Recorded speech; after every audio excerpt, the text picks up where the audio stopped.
पांडव पांचों भाइयों में युधिष्ठिर सबसे बड़े और भीम उनके बाद थे। पर विवाह युधिष्ठिर से पहले भीम का हुआ, वह भी तब जब वे सब हस्तिनापुर से निकलकर अपनी जान बचाने के लिए भाग रहे थे।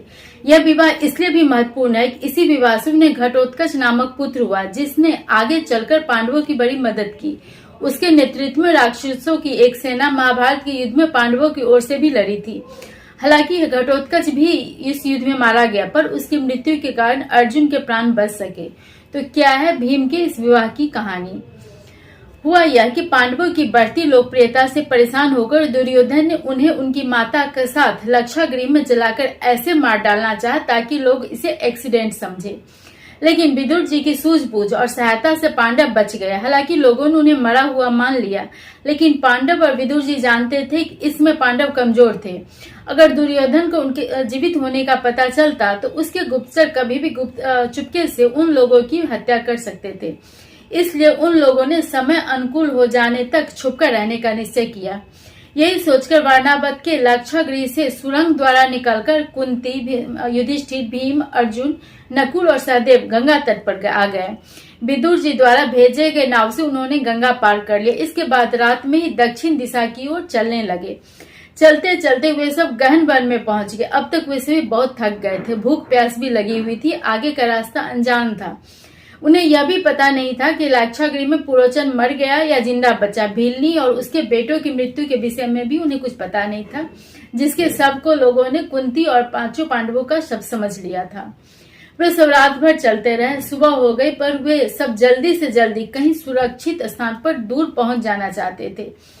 जंगल का रास्ता था। अत्यधिक थके होने और नींद के कारण वे सब चलने में असमर्थ थे। अतः युधिष्ठिर ने भीम से सबको उठाकर ले चलने के लिए कहा, क्योंकि वही सबसे बलवान थे। भीम ने ऐसा ही किया। शाम होते होते वे सब वन के एक ऐसे प्रदेश में पहुंच गए जहां कंद मूल और जल की कमी थी तथा हिंसक पशुओं की बहुतायत थी। इसी समय बिना ऋतु के ही तेज हवा चलने लगी। तेज हवा और से धूल छा गया।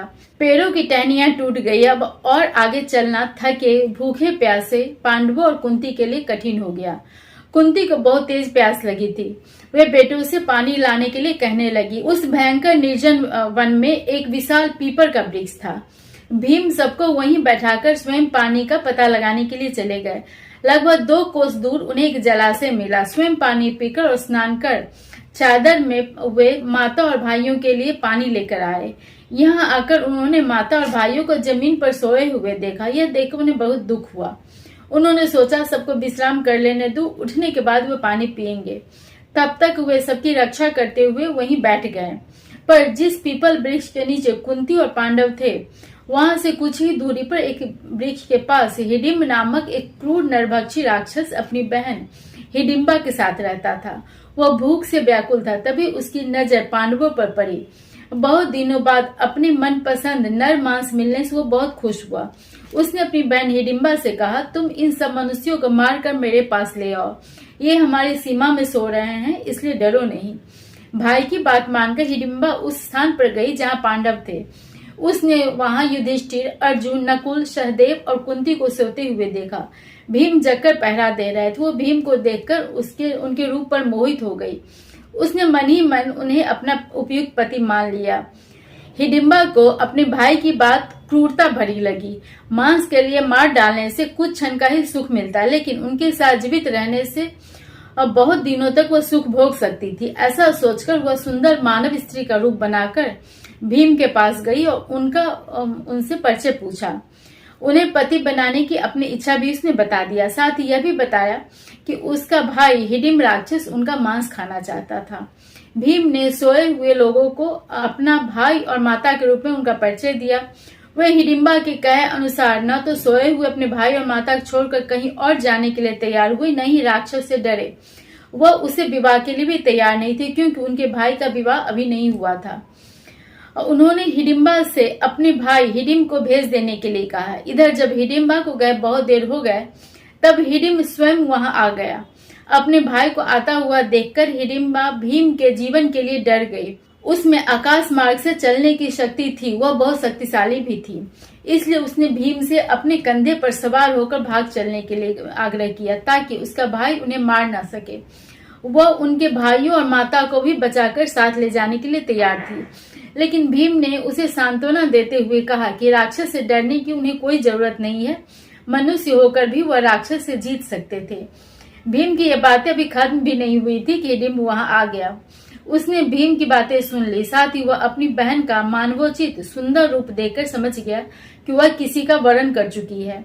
इससे उसे अपनी बहन पर भी क्रोध आ गया। उसने बहन को बुरा भला कहा और सबके साथ उसे भी मार डालने की धमकी दी। ऐसा कहकर वह क्रोध से भरा हुआ सोए हुए पांडवों और अपनी बहन हिडिंबा पर एक साथ ही झपटा, पर भीम बीच में आकर उससे लड़ने के लिए ललकारने लगे। हिडिंबासुर और भीम में द्वंद्व युद्ध होने लगा। वे दोनों लड़ते हुए उस स्थान से कुछ दूर चले गए जहां सभी लोग सोए हुए थे। युद्धरत दोनों शक्तिशाली योद्धाओं की गर्जना से सोए हुए पांडव और माता कुंती की नींद खुल गई।